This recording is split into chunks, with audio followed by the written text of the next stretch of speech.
ये लड़ाई क्या है? ये और अपराध इससे बड़ा क्या है? एक अपराध वो आतंकवादियों ने किया, घर से पूछकर हत्या कर दी। हत्या एक व्यक्ति की हुई, कुछ व्यक्तियों की, 26 व्यक्तियों की।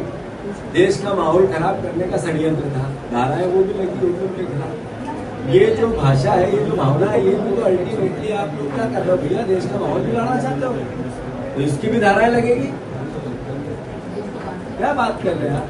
और आप कह रहे हैं कि लिखित में दो, ये दो, वो दो। हम लिखाने आए हैं, हम लिखित में आवेदन देने नहीं आए। हम FIR लिखा के FIR की कापी साथ ले जाना है। उन्होंने कर्नल का नाम भाषण में नहीं लिया। उन्होंने कहा आतंकवादियों की बहनों को मोदी जी ने भेजा और उनके साथ ऐसी भी तैसी कर दी। तो आतंकवादियों की बहनों मतलब देश की सेना को मोदी जी ने आदेश दिया था, उसी में महिलाएं थी, तो उनको आतंकवादियों की बहनें बताई। ये आपको डिफेमेशन दिखता है उनको? ये देशद्रोह नहीं दिखता? नहीं, डिफेमेशन एक हो सकता है, पर ये देशद्रोह भी है। ये देश में अराजकता फैलाने की, दंगे कराने की वो भी है। जो उचित होगा हम बिल्कुल कार्रवाई करेंगे। 351, 352, 353, 78, 152 के अंतर्गत सारे अपराध आते हैं जो मैंने बोला है। लिखना तो पड़ेगा, नहीं हम लोग के लिए करते। मैडम, पूरे देश की भावनाएं अलग है, आप इस गंभीरता को लेना चाहिए, ये आपका भी फर्ज बनता है। जो हमारे कानून है उसकी परिधि में भी तो आना चाहिए ना। एक मिनट, ये नहीं आता, ये बयान का आपकी नजर में नहीं आता। ये सुनिए, ये इन्वेस्टिगेशन का पार्ट है आपका, ये इन्वेस्टिगेशन का पार्ट है। फर्स्ट FIR में इसका कोई कॉज नहीं बनता, ये इन्वेस्टिगेशन का पार्ट है जो आप बोल रहे हैं। अभी बात इतनी है, जब मुझे दुख हुआ है, मुझे लगता है ये गंभीर अपराध है, मैं आपके पास आवेदन लेकर आया हूँ कि आप मेरी FIR करिए। नहीं, आवेदन FIR करा ही रहो ना, तो डायरेक्ट हूँ ना, तो सामने तो बैठा हूँ ना, अब तो लिखाने आया हूँ ना। यहाँ पर इंसिडेंस का आप एरिया बताइए। आपने बोला, मैंने कहा मैं 0 पे एक्सेप्ट कर रहा हूँ उसको, ठीक है आप 0 पे ले लीजिए। आपने ये कहा कि यहाँ हुई घटना हुई, आप यहाँ कर लो, मुझे यहाँ लगा। आप धारा 0 की व्याख्या बता दीजिए मैडम, आप व्याख्या बता दीजिए। आप धारा 0 की व्याख्या बता दीजिए।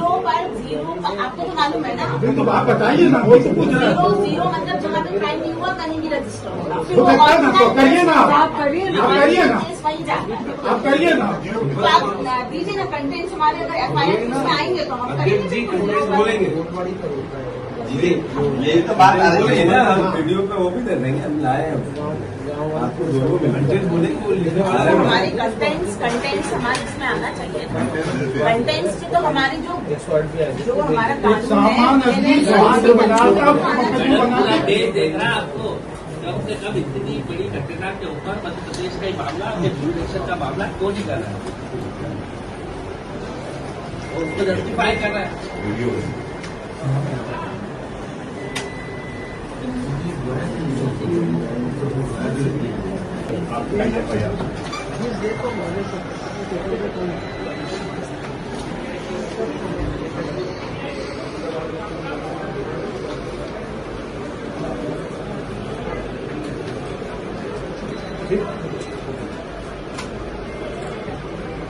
ये बनता है देशद्रोह, सेना का अपमान, देश की अखंडता को चुनौती, महिलाओं का अपमान, महिला अधिकारियों को अपशब्दों का प्रयोग करना। इससे जो सेना और पुलिस अधिकारियों की जो धाराएं लगती है, जो वो भी महिलाओं की अलग लगती है, और सिविल की जो के साथ जो व्यवहार होता है हर बार लिखते हो आप। आज बहुत जद्दोजहद के बाद पुलिस ने रोज नामचे में ये FIR दर्ज की है। कांग्रेस पार्टी ने निर्णय लिया है कि अगर भारतीय जनता पार्टी, मोहन यादव जी, नरेंद्र मोदी जी, विजय शाह ने जो अपमान किया भारत की अस्मिता का, जो अपमान किया सेना का, जो अपमान किया हमारी मातृशक्ति, हमारी बहनें जो अधिकारी है, कर्नल है सेना में, उनका जब तक उनको बर्खास्त नहीं कर देंगे कांग्रेस चैन से नहीं बैठेगी। विजय शाह को 1 मिनट भी पद पर रहने का अधिकार नहीं है। और भारतीय जनता पार्टी गुमराह करने की कोशिश करती है डांट डपट करके। ये देश का नागरिक सहन नहीं करेगा। भारत का 140 करोड़ लोग बीजेपी से, नरेंद्र मोदी से इस भावना को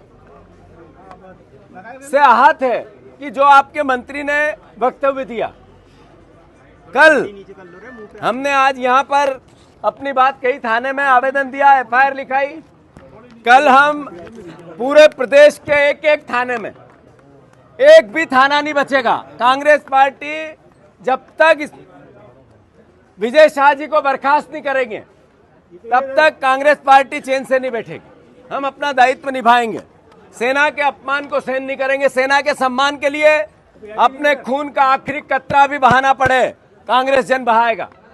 मैं फिर से, कल कांग्रेस पार्टी मध्य प्रदेश के सारे थानों में एक भी थाना नहीं बचेगा। हम विजय शाह के खिलाफ देशद्रोह का केस लगाएंगे।